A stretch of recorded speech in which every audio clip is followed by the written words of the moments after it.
Kali ini kan ku nyanyikan taman tema masa kecilku. Nama dia Kanibal. Dulu ku pernah pergi ke sana, mandi ke sana, dah berapa kali ku pun tak ingat. Oh oh oh oh.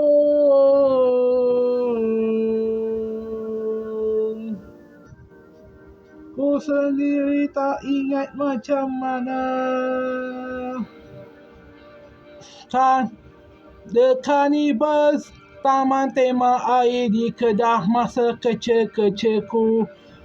Berangan-angan nak kerja di sana, tapi kerja dekat resort tempat dia. Yang tu nanti ku nyanyikan sahaja.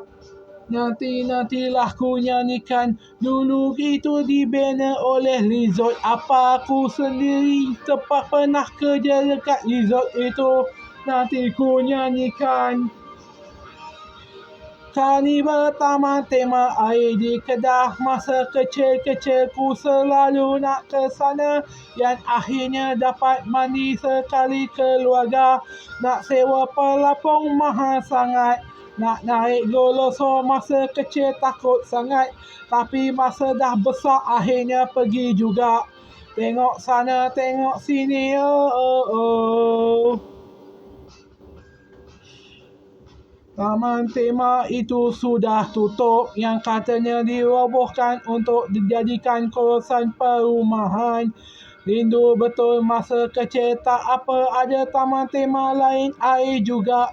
Tak apa, tak apa, tak apa. Oh, sayang masa kecil dulu ku memang pergi ke sana. Banyak kedai nasi ayam sana agak sedap dulu-dulu. Oh, oh, oh. Taman tema air Kanibal di Kedah dulu masa kecil pergi sekali dengan abang dengan tunang dia. Akhirnya main-main akrab juga akhirnya. Untunglah kami beragama. Untunglah kami saudara Muslim tetap berdamai. Oh, nama juga Kanibal taman tema air. Ingat tak boleh bawa makanan dari luar masuk ke dalam. Oh, oh, oh, oh, oh.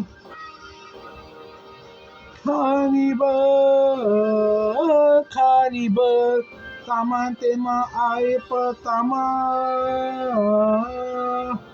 Taman tema air pertama di Malaysia. Maksudku taman tema air yang di Kedah.